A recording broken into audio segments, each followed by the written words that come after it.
Well, what we learn in debates is really that the presidency is a lot a popularity contest, and that what ends up being a winning debate ends up being a great quip. The candidate who seems more at ease in their body language in the town halls is the one that's considered to have won. It's all theater review.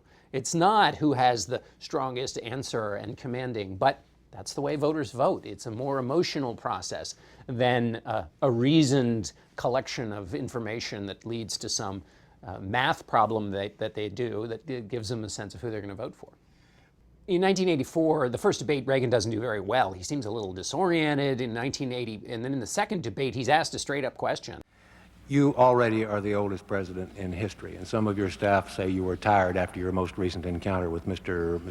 Mondale. I recall yet that President Kennedy had to go for days on end with very little sleep during the Cuba Missile Crisis. Is there any doubt in your mind that you would be able to function in such circumstances? Not at all, Mr. Truitt, and I want you to know that also I will not make age an issue of this campaign. I am not going to exploit for political purposes my opponent's youth and inexperience.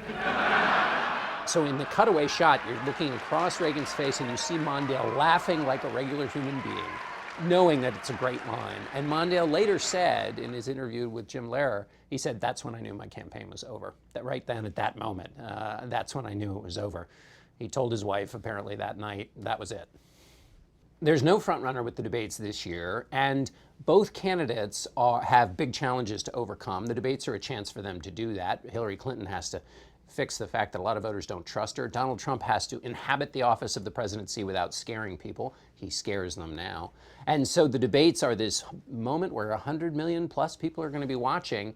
And the challenge, of course, for the candidates is that they're all being given all of this advice. Be authentic, say this, practice this quip, make sure you're not too aggressive, but don't be too passive. I mean, they're getting 1,000 pieces of instructions. And mostly, probably the greatest challenge for any debater is to take in the instruction and then ignore it all once it gets in the moment.